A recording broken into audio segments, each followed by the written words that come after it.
Professor Sir Dr. P.B. Lohia. He is our beloved sir. He is MBBS FIASC from India, from Hong Kong, China, Korea, Sri Lanka, Spain, Swiss, etc. From lots and lots of countries. He has learned acupuncture, and he is a chairman of Indian Academy of Acupuncture Science. He is a visiting professor in China, Sri Lanka and Germany. He is a vice chairman of World Association of Chinese Medicines, Physician of the Century, that is the international award he has received. World famous doctor award from China he has got. He is the best acupuncture teacher, international award. I can say yes, because I am also one of his students. He has got centers in Mumbai, Aurangabad, Surat, Thane and Delhi. He is presently, that is his big achievement right now, he is appointed by the central government as an independent director in petroleum ministry. So that is a big achievement for him, and in future we all wish that he becomes a chairman for Acupuncture Council. So let's welcome Professor Sir Dr. P.B. Lohia.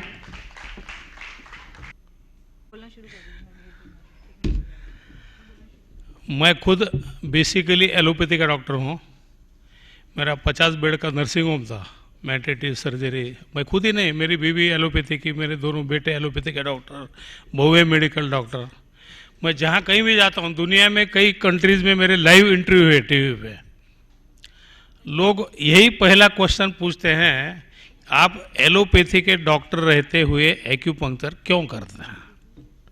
कहीं भी यही question पूछा जाता है। ये नहीं कि मेरी एलोपैथी प्रैक्टिस चलती नहीं थी, बहुत अच्छी थी। एलोपैथी में काफ़ी पैसा कमाया मैंने, नाम भी कमाया, लेकिन एक चीज़ मैं कमा नहीं पाया, दैट वाज मेंटल सेटिस्फैक्शन। मुझे एक मानसिक सेटिस्फैक्शन नहीं मिला एलोपैथी में। क्यों? जैसा कोई घुटने दर्द का पेशेंट आता है, हम उसका एक्सरे निकालते हैं, उसको समझाते हैं कि तुम्हारे जॉइंट में ऑयल कम है, लुब्रिकेटिंग फ्लूइड कम है, इसलिए आपकी हड्डियां एक दूसरे को घसती है और पेन होता है। दुनिया में ऑयल बढ़ाने के लिए एलोपैथी में दवा नहीं है, इसलिए हम देते हैं पेन किलर। पेन किलर क्या होता है कि अपने ब्रेन को जो पेन सेंसेशन पहुंचता है उसको रास्ते में रोका दिया जाता है। यानी पेन रहता है लेकिन सिर्फ ब्रेन को पता नहीं चलता है कि पेन है।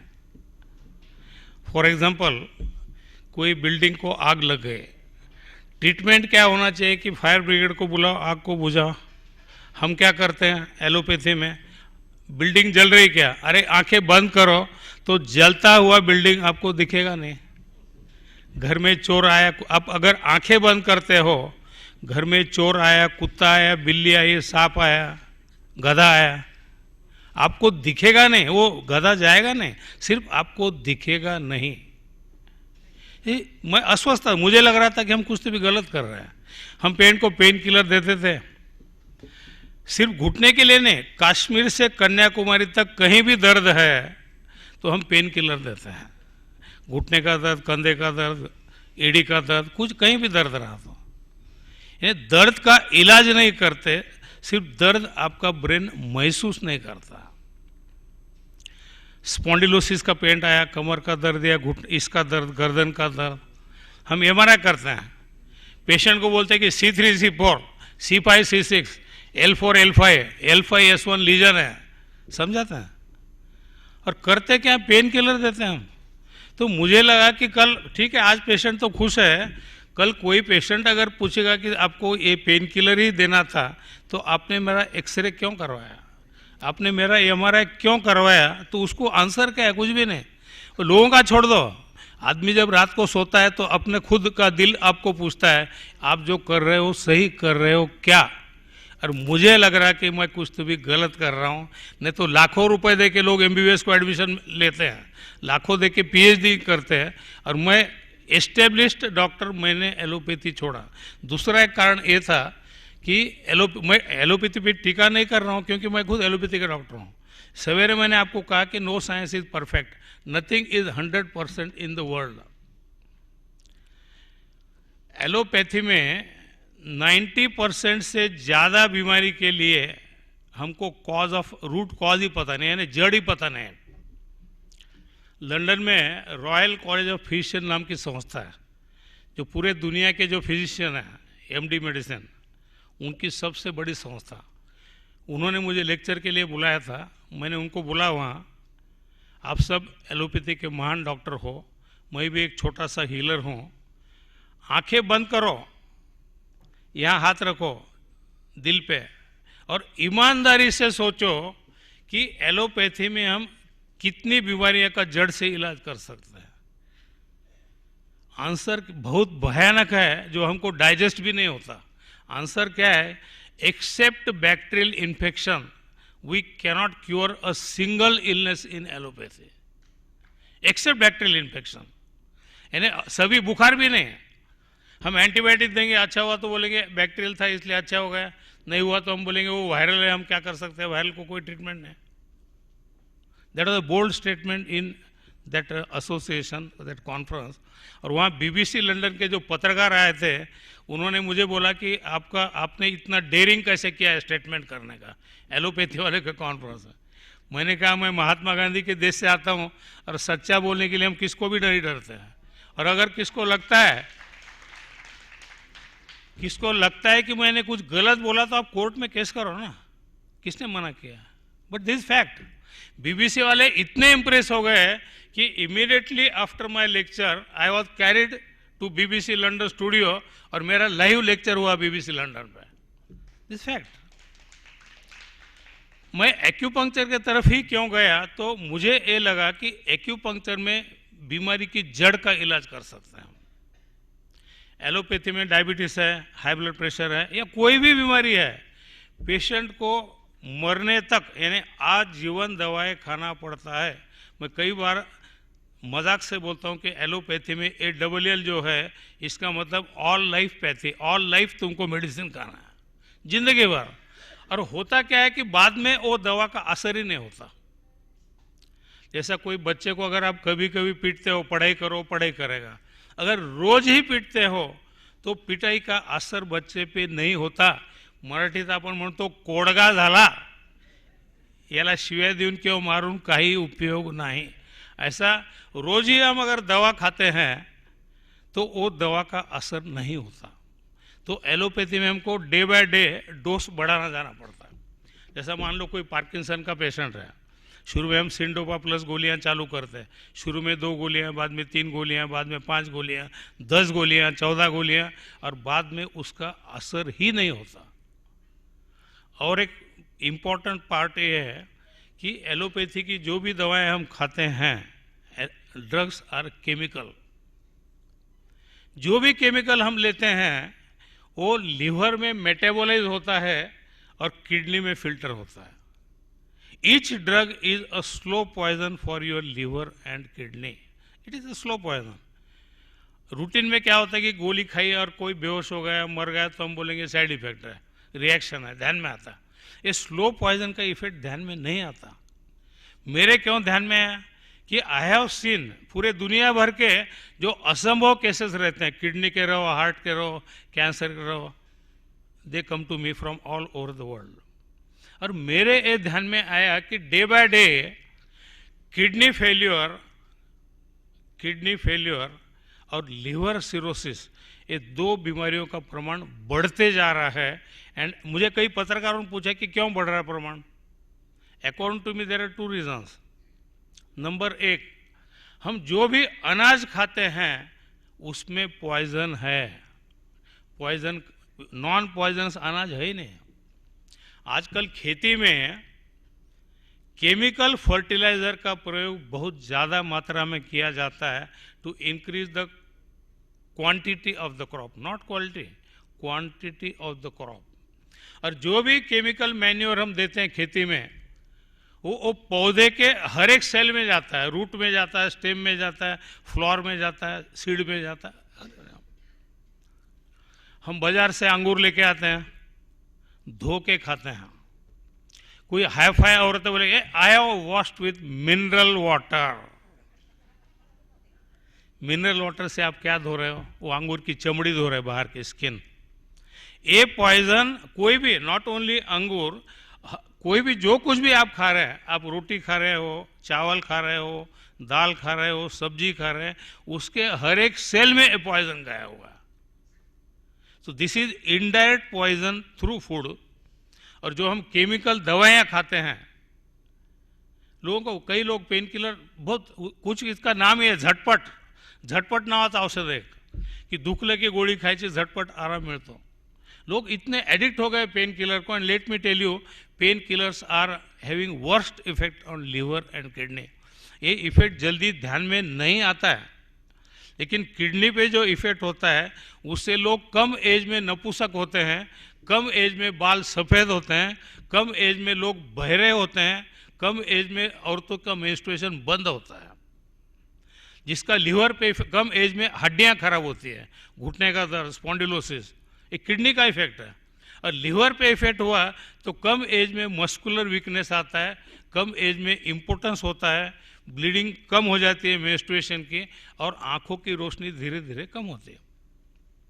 बऱ्याच वेळेला रूटीनमध्ये हा साईड इफेक्ट आपल्या लक्षात येत नाही। माझ्या लक्षात येतो कारण हे सगळे वेळ माझ्याकडे येत असतात। आजकल इसलिए कई जगह ऑर्गेनिक मैन्योर शुरू हुआ है, आइदर ऑर्गेनिक और नो मैन्योर एट ऑल। और ऑर्गेनिक मैन्योर की जो सब्जी है वो महंगी बिकती है और लोग वो भी खरीदते हैं, because that is relatively safe.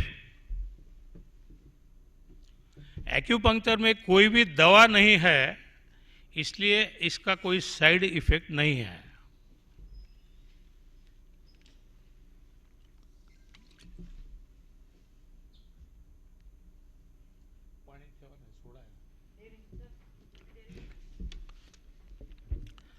So acupuncture being, मैंने एक्यूपंक्चर सेलेक्ट करने के 2-3 कारण थे। उसमें एक ये था कि ड्रगलेस थेरेपी है, कोई साइड इफेक्ट नहीं है, and as compare to other pathies relatively treatment का खर्चा कम है। 1984 में पहली बार मैं चाइना गया था एक्यूपंक्चर सीखने के लिए। मैंने ये पाया वहाँ कि चाइना जो शुरू में हमसे भी गरीब मुल्क था, India was freed in 1947, China in 1949। जब चाइना स्वतंत्र हुआ तो हमारे से भी बहुत गया गुजरा था, बहुत गरीब था। मैं 84 से लगातार चाइना को जाता हूँ क्योंकि I am visitor. I am proud to tell you that I am the only non Chinese who is a visiting professor of acupuncture in China. क्योंकि एक्यूपंक्चर को चाइनीज कहा जाता है और मैं वहाँ प्रोफेसर हूँ। यानी सूर्याला सूर्यप्रकाश विकणे हे काम मी करत आहे। मेरे ये ध्यान में आया कि क्योंकि एक्यूपंक्चर को चाइना ने पैट्रोनेज दिया, दवाओं पे खर्च होने वाला कई पैसा उन्होंने बचाया, and that was use for basic needs of the people. इसलिए जैसे ही मैं चाइना से आया, मैंने Indian academy of acupuncture science की स्थापना की। मैंने सोचा कि India is a developing country, हमारे यहाँ कई लोग बहुत गरीब है, हम छाती तान के घोषणा देते हैं मेरा भारत महान, देते हैं, वो बात अलग है। फैक्ट क्या है, हमारे यहाँ मोर देन 50% लोगों को एक टाइम का खाना मिलता है, और पूना की जितनी पॉपुलेशन है उतने लोग बम्बई में फुटपाथ पे सोते हैं। This reality. तो मैंने सोचा कि हमारे यहाँ के लोग जो ज़्यादा से ज़्यादा गरीब हो जा रहे हैं, अकॉर्डिंग टू मी, दवाओं पे होने वाला खर्चा, इन्वेस्टिगेशन पे होने वाला खर्चा, मुझे कहते हुए बहुत बुरा लगता है कि आजकल 70 to 80% of prescriptions of drugs, 70 to 80% investigations and 70 to 80% surgeries can be easily avoided।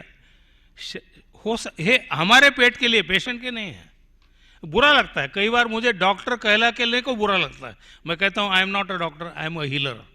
एक ने पूछा कि what is difference between doctor and healer. मैंने कहा जो दवा देता है, डॉक्टर जो अच्छा करता है वो healer, I am a healer. और मेरे जितने भी नॉन मेडिकल स्टूडेंट हैं जिनको डॉक्टर लिखने का बहुत शौक है, मैं कहता हूँ right HR healer, don't call your self doctor. ये मत सोचो कि डॉक्टर लिखा तो आपके पास पेशेंट ज़्यादा आएंगे। मैं मेरे स्टूडेंट को ये बोलता हूँ, उल्टा आपके पेशेंट कम हो जाएंगे। आपके पास जो पेशेंट आते हैं वो बड़े से बड़े एमडी एमएस को दिखा के आते हैं। उनके मन में गुस्सा रहता है डॉक्टर के लिए, अरे इन्होंने हमको लूटा, इतना किया, कुछ भी फायदा नहीं हुआ, इसलिए वो आपके पास आते हैं। इसलिए don't feel proud to write as a doctor, better be a healer. मैंने चाइना में ये दावा किया कि acupuncture is Indian in origin. 1995 में चाइना में एक कॉन्फ्रेंस था कि how to increase the life span with acupuncture and acupressure. मेरा रिसर्च पेपर जो था doctor Lohia triangle of longevity, that was awarded as the best paper in the conference. मैंने ये रिसर्च किया है कि लाइफ बढ़ाना है तो ये नहीं कि काजू खाओ, बादाम खाओ, योगा करो तो आपका लाइफ बढ़ेगा। लाइफ बढ़ना है तो पहले ये जानना पड़ा कि आदमी मरता क्यों है, व्हाट इज डिजनरेशन, डिजनरेशन क्यों होता है।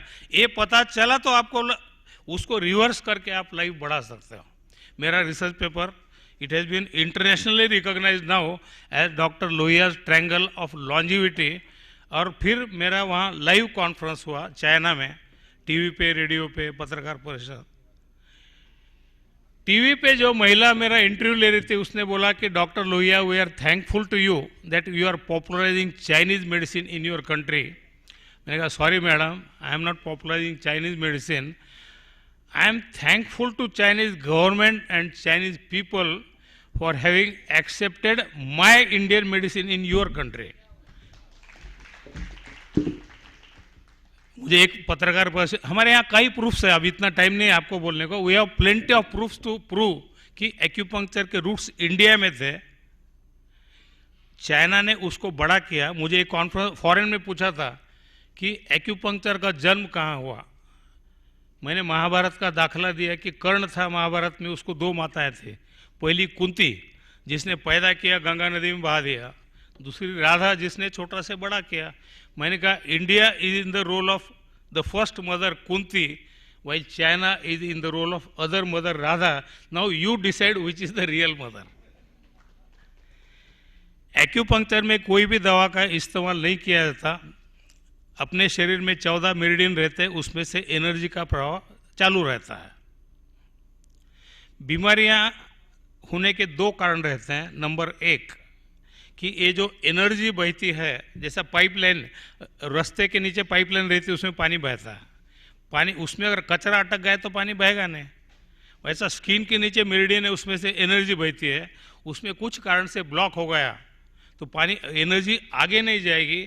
जहाँ एनर्जी इकट्ठा होती है, जमा होती है ब्लॉक के पहले, वहाँ दर्द होता है। फिर वो घुटने का रहो, कमर का रहो, गर्दन का रहो, दर्द जो रहता है that is due to accumulation of energy, stagnant energy. और उसके आगे के पार्ट को जहाँ एनर्जी नहीं पहुँचती वहाँ सुनपना आएगा, वीकनेस आएगा, वो पार्ट काम नहीं करेगा या पैरालिसिस होगा। यानी in short pain and paralysis are due to block in the flow of energy. अपना शरीर पंच महाभूतों से बनता है, they should be in balance, और इनमें अगर कुछ कारण से इम्बैलेंस हो गया तो सिस्टमिक डिसऑर्डर होते हैं। सिस्टमिक यानी हार्ट की बीमारी, किडनी की बीमारी, लीवर की बीमारी, स्प्लीन की बीमारी, लंग की बीमारी, कान नाक की बीमारी, स्किन की बीमारी, इसको हम कहते हैं सिस्टमिक डिसऑर्डर। एक्यूपंक्चर में अगर डॉक्टर एक्सपर्ट है, अब जो एक्सपर्ट एक्यूपंक्चरिस्ट रहता है वो क्या करता है, हम पेशेंट की नाड़ी देखते हैं, पल्स डायग्नोसिस, उससे हमको एनर्जी का पता चलता है, कम है क्या, ज़्यादा है, स्लो है क्या, फास्ट है, उसमें हीट है क्या, ठंड है। फिर हम पेशेंट की टंग देखते हैं, पेशेंट के नाखून देखते हैं, एंड इफ़ रिक्वायर्ड आजकल लेटेस्ट टेक्निक है कि हम कंप्यूटर पे चेक करते हैं, दैट इज कॉल्ड एक्यूग्राफ। कंप्यूटर पे हर एक ऑर्गन में कितना एनर्जी उसका ग्राफ आता है, 5 एलिमेंट का ग्राफ आता है। इससे आज जो बीमारी है, आज जो लक्षण है, कई बार एक पेशेंट को कई टाइप के लक्षण रहते हैं। जैसे कोई महिला है, उसको आंखों के सामने काला काला घूमता है, उसको मूड कभी खुशी कभी गम ऐसे अटैक आते हैं, उसको मेंस्ट्रुएशन इरेगुलर आता है या ब्लीडिंग कम होती है, उसको सुस्त लगता है, ऐसे कई प्रकार के लक्षण रहते हैं। एलोपैथी में हर एक सिम्टम के लिए हम अलग दवा देते हैं। यहाँ सब हम ये ढूंढते हैं, ये सब जो लक्षण है उसका रूट कॉज क्या है, उसकी जड़ क्या है, ये ढूंढ के निकालते हैं। और रूट कॉज ट्रीट किया तो लक्षण को ट्रीटमेंट करने की ज़रूरत नहीं रहती है। फॉर एग्जाम्पल कि आपका बाथरूम में पानी चालू है, नल चालू है, तो वो पानी बहता बहता आपके किचन में आएगा, ड्राइंग रूम में आएगा, ड्राइंग रूम में आ गया, ये हो गया लक्षण। आप एक नौकर लगाओगे, वो साफ करोगे, ये हो गया सिम्टोमेटिक ट्रीटमेंट। साफ करोगे, 1 घंटे भर से वापस पानी जमा हो जाएगा क्योंकि बाथरूम का पाइप चालू है। तो रूट कॉज का ट्रीटमेंट क्या है? रूट कॉज कि जाके ये ढूंढो कि ये पानी कहाँ से आ रहा है और उसको ट्रीट करो। इसको हम कहते हैं ट्रीटमेंट ऑफ रूट कॉज, और ये एक्यूपंक्चर में पॉसिबल है। ये रूटीन हमारे पास जो पेशेंट आते हैं पेन पैरालिसिस के, तो रूटीन ले आते हैं, घुटने का ऑपरेशन टालने के लिए आते हैं। एलोपैथी एक्यूपंक्चर में हम ऑयल बढ़ा सकते हैं। एक ने मुझे पूछा कि आप क्या ऑयल का इंजेक्शन देते हैं क्या? मैंने बोला तुम्हारे माँ को पूछो कि तुम पैदा हुए तब माँ ने इंजेक्शन दिया था क्या? नहीं। घुटने में ऑयल तैयार होना ये अपने शरीर की नैसर्गिक क्रिया है। अपने घुटने में साइनोविल शीथ रहता है जो ये ऑयल तैयार करता है। उम्र आपकी 40-50 के आगे गई, आपकी लीवर किडनी वीक होती है, ऑयल तैयार होने का प्रमाण कम होता है, साइनोविल शीथ होना उतना काम नहीं करता। फिर हम क्या करते हैं? कोई नौकर अगर काम करते समय डुलकी मार रहा है तो आप क्या काम नहीं कर, आप क्या करोगे? एक झापड़ मारोगे उसको, एक थप्पड़ मारा तो ए वो टोट काम कर। वैसा हम साइनोविल शीथ को स्टिमुलेट करते हैं, लीवर किडनी की ऊर्जा बढ़ाते हैं ताकि ऑयल तैयार होता है। बाहर से ऑयल डालने की जरूरत नहीं है। दूसरा, लोग आते हैं कमर के ऑपरेशन टालने के लिए, गर्दन के, क्योंकि स्लिप डिस्क ये बहुत कॉमन प्रॉब्लम है। अपने यहाँ 70-80% औरतें घर का काम करती है। Forward bending is very common, सामने झुकना पड़ता है, और झुकने की वजह से 2 वर्टिब्रा के बीच में जो डिस्क है वो पीछे जाती है, पतली होती है, न्यूक्लियस रप्चर होता है, और न्यूक्लियस अंदर जाके स्पाइनल कॉर्ड को या नर्व रोड को दबाता है। अगर यहाँ ऐसा स्लिप डिस्क हो गया तो बाद में एक या दोनों हाथों में आगे झुमझुम करेगा, हाताला मुंग्या येतात, हात हळूहळू बारीक होत जातो। पायाला कमरेत झालं तर पायामध्ये मुंग्या येतात, पाय हळूहळू बारीक होत जातो। फिर एलोपैथी में हम क्या करते हैं? शुरू में तो पेन किलर खिलाते हैं, बेल्ट देते हैं, बाद में सर्जरी करते हैं। ये सर्जरी बहुत भयानक रहती है। इसमें मेरा खुद का ऑपरेशन का हॉस्पिटल था, मैंने बंद किया। इस सर्जरी में पैरालिसिस के चांसेस बहुत ज़्यादा रहते हैं। अगर यहाँ का ऑपरेशन हुआ और यहाँ अगर धक्का लग गया तो शरीर का ये ऊपर का पार्ट और पूरा नेस्ट, यानी कश्मीर इंडिया से अलग हो जाता है। यहाँ यानी दोनों हाथ दोनों पाँव का पैरालिसिस, टट्टी, यूरिन, सेक्स तीनों हमेशा के लिए। कमर में अगर हुआ, कमर में तो दोनों पाँव जाते, टट्टी यूरिन का कंट्रोल जाता। हम विदाउट ऑपरेशन कहते हैं। मुझे कहते हुए बहुत आई फील वेरी प्राउड कि मैं एक्यूपंक्चर चालू करके 34 ईयर्स हो गए, मैंने एक भी पेशेंट घुटने, गर्दन या कमर का या हिप के ऑपरेशन के लिए नहीं भेजा है। मैं ये दावा नहीं करता कि हर एक पेशेंट 100% अच्छा हो जाएगा, कोई 60% होगा, कोई 80% होगा। अब 70 साल की औरत अगर है, मैं उसको बोलता हूँ कि भाई तुमको अब ओलंपिक में दौड़ लगाना क्या, वो पॉसिबल नहीं है, लेकिन घर में चलना फिरना, मोहल्ले में चलना, उतना मैं कर दूंगा, and she is happy. At that age why people should go for surgery? कई बार एक्सीडेंट के वजह से भी पैरालिसिस होता है। मेरे औरंगाबाद के पास गंगापुर नाम का गांव है, 32 साल का आदमी मोटरसाइकिल का एक्सीडेंट हो गया और उसका 12th थोरेसिक वर्टिब्रा, 12 नंबरचा थोरेसिक वर्टिब्रा मोडला, फ्रॅक्चर, 6 तुकडे झाले, 6 pieces of that vertebra, spinal cord totally crushed. वहाँ एलोपैथिक हॉस्पिटल में एडमिट हुआ। उसने बोला कि हम दोनों साइड से ये मारेंगे, उसको पट्टी मारेंगे, स्क्रू लगा देंगे, उसको फिक्स कर देंगे। पेशेंट को ऑपरेशन टेबल पे लिया गया। वहाँ उसने डॉक्टर को पूछा कि ऑपरेशन के बाद मैं चलूँगा क्या? डॉक्टर ने बोला कि तुम्हारा स्पाइनल कॉर्ड पूरा क्रश हुआ है, यू कैनॉट वॉक। फिर पेशेंट बोला फिर मैं ऑपरेशन क्यों करूँ? वहाँ से भाग गया हो। He came to me, that time I was at Aurangabad. मैंने उसको बोला according to non medical science तू अच्छा नहीं हो सकता, but according to me, morning में मैंने आपको कहा 90% is unknown. If you want I will try. मुझे कहते हुए बहुत खुशी होती है कि सिर्फ एक हफ्ते में उसकी दोनों टांगे नॉर्मल हो गई, टट्टी पेशाब सेक्स सब नॉर्मल हो गया, ओनली विद इन 1 वीक। ये जो केस मैंने आपको बोला, एज एन एलोपैथिक डॉक्टर मैं खुद भी भरोसा नहीं कर सकता हूँ। मैं इंडियन एकेडमी का चेयरमैन हूँ, हम इंटरनेशनल कॉन्फ्रेंस लेते हैं। औरंगाबाद में 2000 में जो कॉन्फ्रेंस हुआ था, पूरे वर्ल्ड के डॉक्टर आए थे, China, America, England, Hong Kong, Korea. ये पेशेंट को हमने प्रेजेंट किया। मैंने बोला तू खुद लेक्चर दे, मेरे पे हो सकता है लोग भरोसा नहीं करेंगे, तेरे पे करेंगे। उसका एमआरआई दिखाया सबको। वो पेशेंट ने खुद पे लेक्चर दिया कि मैं क्या था, क्या हो गया। फिर एक चाइना के डॉक्टर ने उसको कमर में जोर जोर से मारा, जहाँ फ्रैक्चर था वहाँ उठ बैठ करने को लगाया, और उसको पूछा कैन यू लिफ्ट वेट। उसने कहा कि मैं किराना दुकानदार हूँ, पहले 70 किलो का थैला पीठ पे उठाता था, अभी मैं 110 किलो का थैला उठाता हूँ। As allopathy doctor I cannot believe this. अभी मेरे पास फिलहाल एक दुबई से पेशेंट आया, उसकी बीमारी जो बहुत करोड़ों में एक है, टाकायासु डिजीज। टाकायासु यानी उसकी सभी आर्टरीज, आपको सिर्फ हार्ट पता है कि हार्ट में आर्टरी ब्लॉक होता है, उसके पूरे बदन के सभी आर्टरी में ब्लॉकेज है। Subclavian totally block, carotid block, renal kidney के artery block, aorta block. It's very rare disease. वो बहुत रिच पेशेंट है, पूरे दुनिया में दिखाया। सब ने ये बोला कि तुमको मेंटेन करने के लिए जिंदगी भर स्टेरॉइड खाना पड़ेगा। ये पेशेंट अभी है मेरे पास under treatment at Dadar centre. हम 6-8 महीने से ट्रीटमेंट कर रहे हैं। 4 दिन पहले उसने सब उसके इन्वेस्टिगेशन रिपीट किए, नॉर्मल आए, फिर उसके डॉक्टर को दिखाया और डॉक्टर ने बोला कि चमत्कार हो गया, तुमको अब स्टेरॉइड लेने की जरूरत ही नहीं है। Very rare. कई लोग पूछते हैं कि एक्यूपंक्चर से क्या कर सकते हैं, मैं पूछता हूं कि क्या नहीं कर सकते। इसका मतलब मैं ये दावा नहीं करता कि 100% लोग अच्छे होंगे, क्योंकि हमारे हाथ में नल छोड़ना है, बाल्टी आपकी है पेशेंट की। बाल्टी सीधी रहेगी, जल्दी भरेगी, टेढ़ी रहेगी, लेट लगा उल्टा रही, भरेगी नहीं।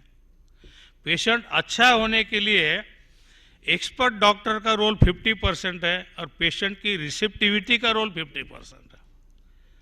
मुझे कई इंटरनेशनल गोल्ड मेडल मिले हैं कई केसेस के लिए। मैं हमेशा यही बोलता हूं कि credit goes to the patient, कि उसके बॉडी ने मेरा ट्रीटमेंट एक्सेप्ट किया। मेरे पास नासिक में एक पेशेंट था,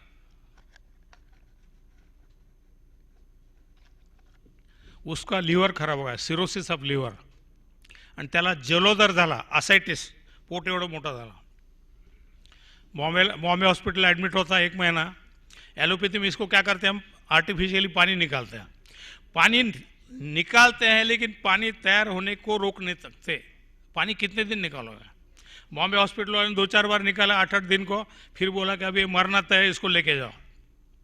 मेरा नासिक में सेंटर था, तो वो पेशेंट मेरे पास आया, तो जो एमडी डॉक्टर ने उसको लाया था, मेरे स्टूडेंट है डॉक्टर गुजराती नासिक में, ही खुद कार्डियोलॉजिस्ट है वो, उन्होंने लाया था।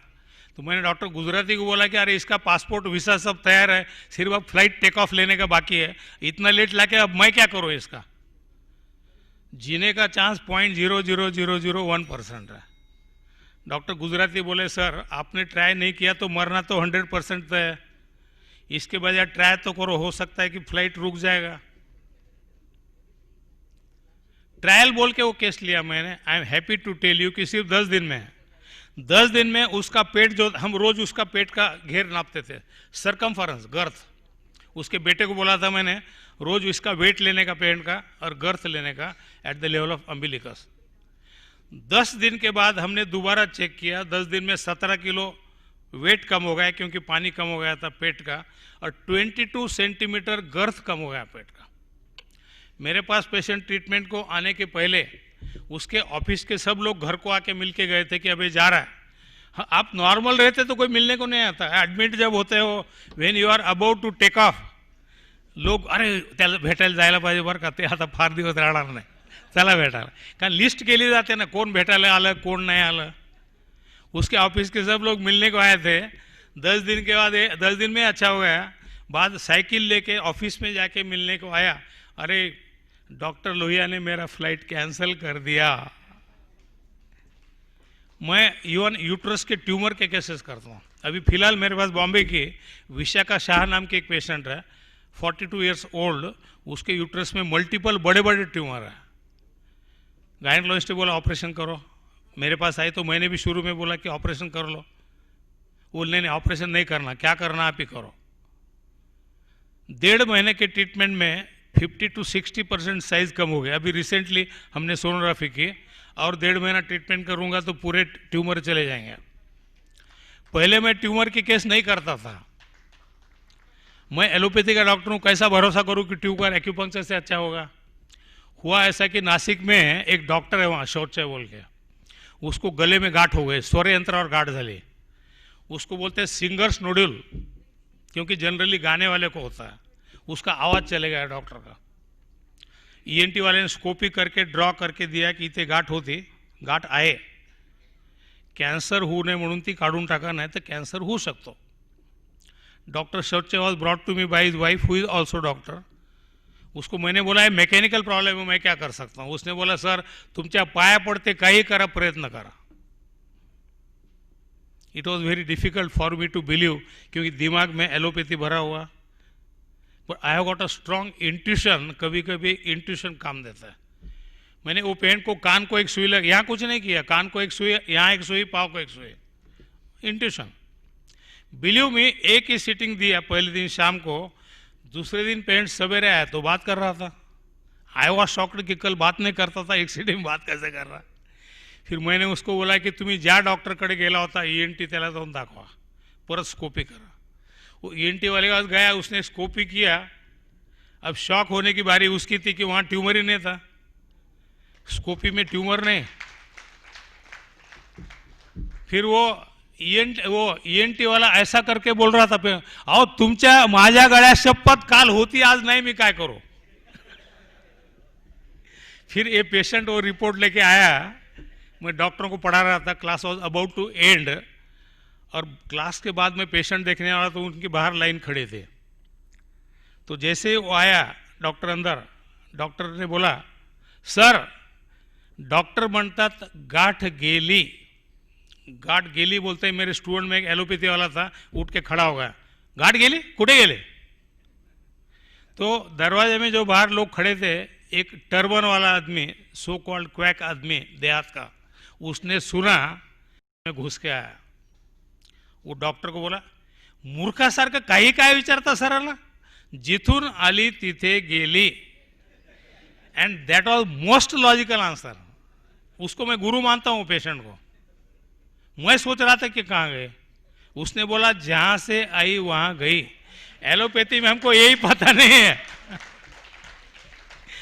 एलोपैथी में यही पता नहीं कि कहाँ से आई। हम क्या करते हैं, ट्यूमर को ओमा कहते हैं, मेनिंजियोमा, सार्कोमा। ओमा का मतलब ट्यूमर, ट्यूमर का कॉज ही पता नहीं। हम क्या करते हैं, कोई आया ट्यूमर का, कैंसर का पेशेंट आया, दारू पितो का हो, मग दारू पिल्यामुळे झालं, सिगरेट पितो का हो, सिगरेट पिल्यामुळे झालं, काही करीत नाही का हो, मग काही करत नाही म्हणून झालं। खरी गोष्ट आहे की आम्हाला कॅन्सर का होतो हेच माहीत नाही, पण आम्हाला एक इगो आहे की we are next to God. काही लोक तर गॉडच्या आधी आपला नंबर लावतात, आणि लोकांनी विचारलं तर उत्तर तर द्यायला पाहिजे। We try to keep the blame on patient. बऱ्याच वेळेला आम्ही म्हणतो ही सायकेट्रिक कंडिशन आहे। सायकेट्रिक नावाचं काही नसतं, मानसिक विकार नावाचं काहीही नसतं। आमच्या एका कॉन्फ्रेंसमध्ये डीन होते स्टेजवर, मैंने डीन को पूछा कि sir in allopathy we don't believe the existence of mind, then why do and how we have a department of psychiatry in our medical college. मनाचं अस्तित्वच जर आम्हाला मान्य नाही तर सायकेट्री डिपार्टमेंट कुठून आलं। आणि त्याचं उत्तर मीच दिलं। मैंने आगे कहा कि पेशेंट के जब सब इन्वेस्टिगेशन हम करते हैं और सब नॉर्मल है, हमको पता ही नहीं कि बीमारी क्यों हुई, तो आम्ही कबूल करत नाही की आम्हाला कळालं नाही। आम्ही पेशंटवर दोष टाकतो, हे मानसिक आहे, तुझ्या मनाचा वहम आहे, तुला काही तो मानसिक कुछ नहीं रहता। मेरे पास एक मेरा cousin brother, he is PhD in agriculture, उसको यहाँ से पानी बह रहा है ऐसा सेंसेशन होता था, यहाँ से पानी ऐसा बह रहा है, शरीर के साइड से जा रहा है और पाँव के चौथे उंगली तक जा रहा है, पानी बह रहा है ऐसा। डॉक्टर को जब पहली बार बोला, डॉक्टर बोला, ऐसा घूर के देखा उसको, अरे आम्हाला काय मूर्ख समजता का, तू काही बोला ना मी ऐकून घेईल. पेशेंट बोला खरंच मला पाणी व्हायल्यासारखा त्रास होतो. तो उसको हैदराबाद को भेजा, A to Z इन्वेस्टिगेशन किए, everything was normal. As usual he was declared as a patient of psychiatry, कि कुछ नहीं, मानसिक विकार है. और फिर हम करते नींद की गोलियाँ देते, ट्रैंक्विलाइजर देते, नींद की गोलियाँ, मूड एलिवेटर.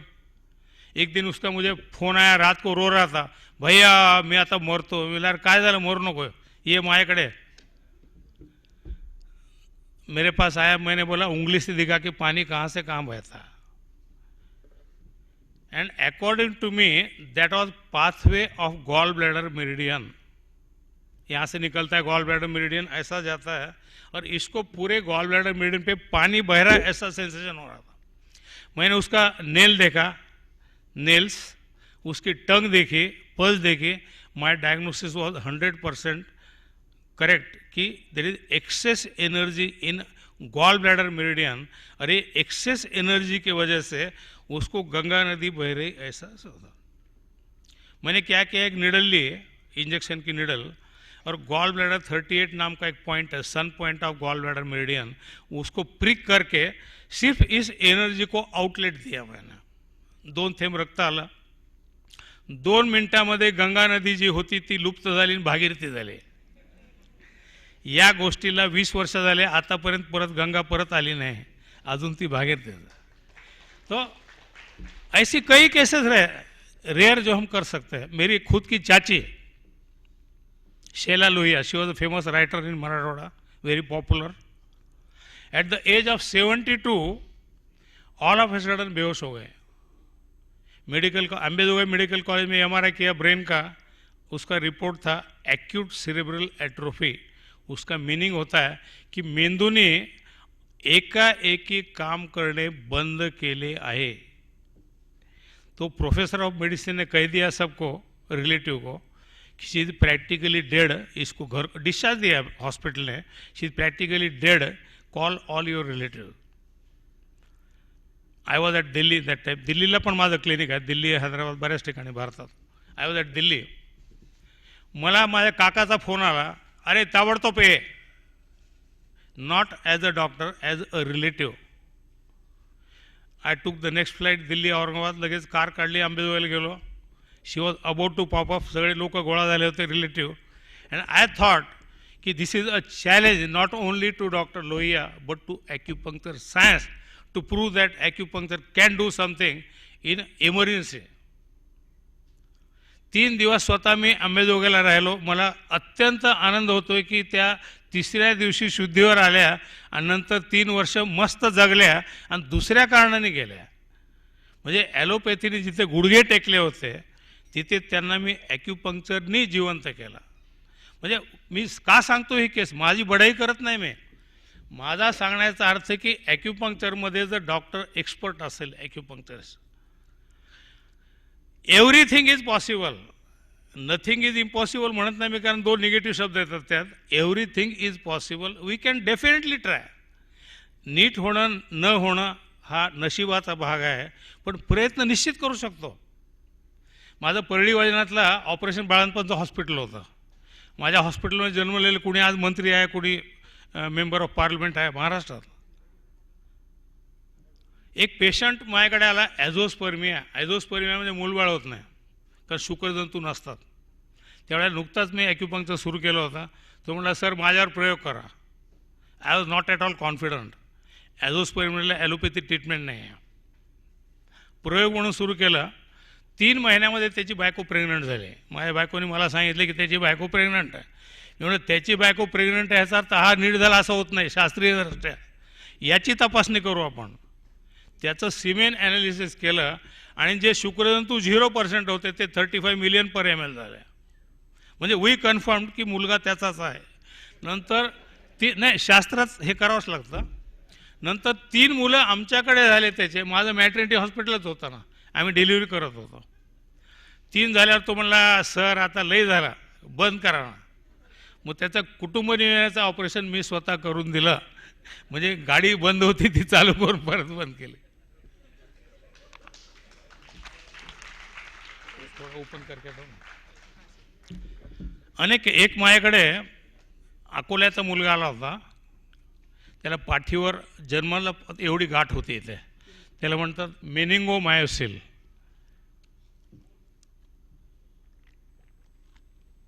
गाठीचा त्रास काहीच नव्हता त्याला, फक्त वाईट दिसतं म्हणून. 12 वर्षात झाल्यावर त्याचं नागपूर मेडिकल कॉलेजला ऑपरेशन झालं आणि ॲज अ कॉम्प्लिकेशन त्याचा लघवीचा कंट्रोल गेला. डॉक्टरने सांगितलं की कॉम्प्लिकेशन याला तर काही करतात नाही, आयुष्यभर त्याला पोट दाबून लघवी करणे किंवा कॅथेटर टाकणे. माझ्याकडे आले. मी म्हटलं बाबा अकॉर्डिंग टू ॲलोपॅथी ही अशक्य गोष्ट आहे.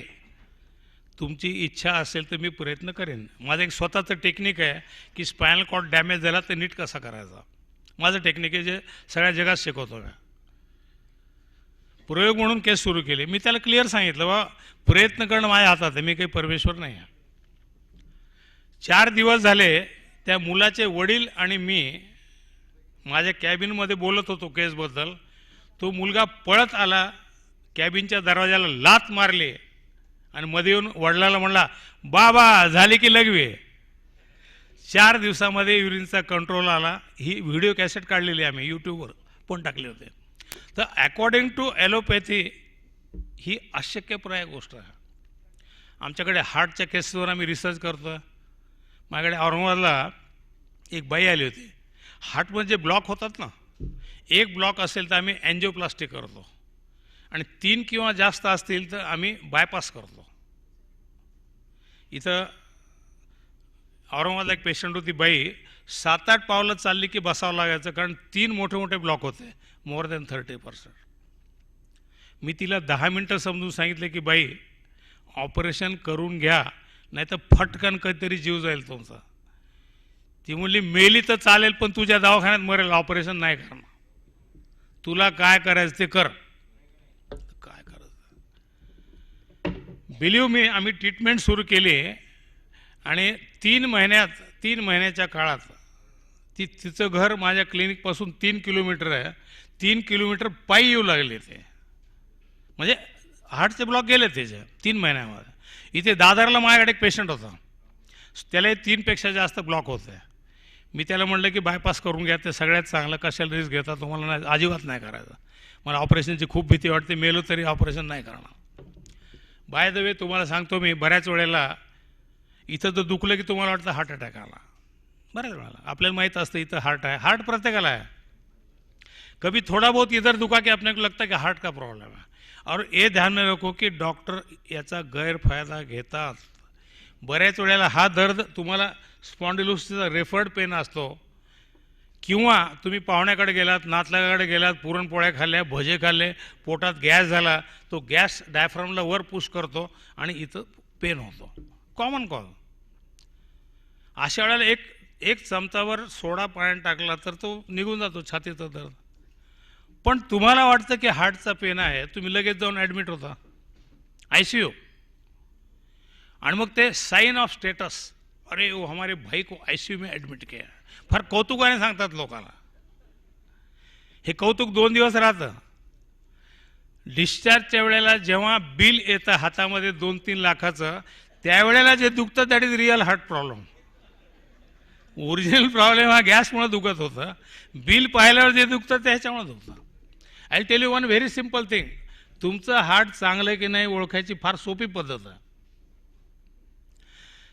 सवेरे उठने के बाद फास्ट वॉकिंग करो at the speed of 6 kilometres per hour. For example अर्ध्या तासात 3 किलोमीटर चालायचं. घड्याळ टाईम नोट करायचा. अर्ध्या तासात 3 किलोमीटर.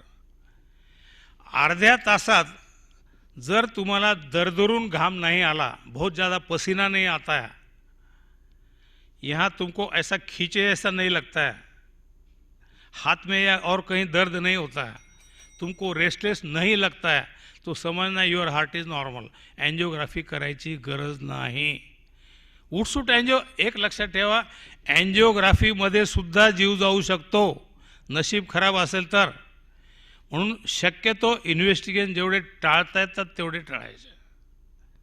माझ्याकडे दादरला पेशंट होता, मी आता जो सांगितला तो म्हणला की मी त्याला म्हणलं सकाळी फिरून येईन, किती वेळाने त्रास होतो मला सांग. आणि त्रास जर झाला तर ही करंगळी बोटात दातात घालायची आणि जोरात चावायचं आहे ते. तुम्ही लक्षात ठेवा. एक 5 मिनिट. Yes sir. जर हार्ट अटॅक आला तर इथे चावलं की हार्ट अटॅकमधून तुम्ही वाचू शकता. इथून रक्त यायला पाहिजे. आणि त्यावेळेला सुई नसते आपल्याकडे, दात नेहमीच असतात, बोट आपलं स्वतःचंच. समजा लॅट्रिनमध्ये गेला तर अटॅक आला, जोरात चावायचा आहे, इथून रक्त आलं की तुम्ही वाचता. हे पेशंटला सांगून ठेवतो मी. आणि किती वेळानंतर त्रास झाला याच्यावरून तुम्हाला सिव्हिरिटी कळते. हा जो पेशंट होता, ट्रीटमेंट सुरू केली तेव्हा 2.5 मिनटात त्याला त्रास व्हायचा, 2.5 मिनटात. हा वेळ वरच्यावर वाढत गेला चालण्याचा. 6 महीने के बाद उसको पूछा मैंने, अब क्या हाल है, कितना चलते हो? बोला साहब 1 घंटा चलने के बाद रुकना पड़ता है. मैंने क्यों रुकना पड़ता है? तो बोला क्या करूँ, मेरे घुटने में और पोटरी में, पायाच्या पोटरीत दुखतं. म्हणजे इथं काय होत नाही, तासभर चालू, गुडघे दुखतात म्हणून थांबवा. म्हणजे चांगला झाला याचा. त्याला म्हणलं की फिर एक काम करो, अभी तुम्हारा एंजियोग्राफी कर लो. तो बोला साहब पागल हूँ क्या, जब घंटा भर चल सकता हूँ बिना प्रॉब्लम के, इसका मतलब ही हार्ट अच्छा है, why should I spend for angiography. ती मागे तुम्हाला ते मणक्याच्या फ्रॅक्चरची केस जी सांगितली ना मी, 6 तुकडे आणि चांगला झाला, उसको भी उसके रेडियोलॉजिस्ट ने बोला कि तुम्हारा MRI करेंगे कि वो टुकड़े का क्या हो गया. वो बोला करना है MRI, तुमको खुजली है तो तुम्हारे पैसे से करो, मैं पैसे नहीं दूंगा. मैं दौड़ रहा हूँ, 110 किलो का थैला उठाता हूँ, मुझे क्या करना है कि 6 टुकड़े के 10 है ना, उसका क्या हुआ. बाय द वे एक केस सांगून थांबवतो कारण वेळ झालेला आहे. हार्ट अटॅकबद्दल बोलत होतो मी. हार्ट अटॅकसाठी एक तर इथून रक्त काढायचं किंवा नाकाच्या खाली थोड्या अंतरावर इथे नखानी जोरात टोचायचं, नाकाच्या थोडं खाली नखानी दाबायचं. या पॉईंटला दाबून मी आत्तापर्यंत 22 लोकांना हार्ट अटॅकमधून वाचवलं आहे. ज्यांना पाहिजे असेल, माझे ॲक्युप्रेशरचे पुस्तकं बाहेर स्टॉलवर आहेत, कुठल्या तरी हिंदीत आहे, मराठीत आहे, इंग्रजीत आहे, जर्मनीत आहे. तुम्हाला पाहिजे तर पुस्तक बाहेरून घेऊ शकता. त्यात 40 रोगाचा उपचार दिला आहे. पहिली केस मी केली होती पुण्याला. तर पुण्याला एक पेशंट लाईनमध्ये बसला होता, अचानक खूप घाम आला. By the way real heart attack जो रहता है, दर्द कहीं भी होगा या नहीं भी होगा. दर्द यहाँ हो सकता है, दांत में हो सकता है, इथं होऊ शकतो, इथं होऊ शकतो, कमर में हो सकता है. मेन प्रॉब्लम ये कि पेशेंट को बहुत ज़्यादा पसीना आता है. That is real sign of heart attack. तो पेशेंट बेहोश हो गया था, बहुत पसीना था, उठा के लाया, मैंने जोर से यहाँ दबाया, ऐसा दबाया जोर से. दबाने के बाद थोड़ी आंखें खोल के उसने मुझे देखा. मैंने बोला जोपर्यंत डॉक्टर लोहिया आहे, यमराजाचा बाप सुद्धा तुमचं काही वाकडं करू शकत नाही. कमान गेट अप, उठून मारला. एक लक्षात ठेवा, फक्त ॲक्युप्रेशरने वाचणार नाही. You have to give confidence to the patient. अगर आप ऐसा कर रहे हैं, आपको ही पसीना छूटा है, तो एक बार तो आंखें खोलेगा और फिर आपका चेहरा देख के सोचेगा यमराज की सूरत इससे बुरी क्या होगी. So it is the confidence which is very very important. नुसतं ॲक्युप्रेशरने काही होणार नाही. मी तुमचा बराच वेळ घेतला आहे, आज ऑलरेडी लेट सुरू झाला आहे. Thank you very much.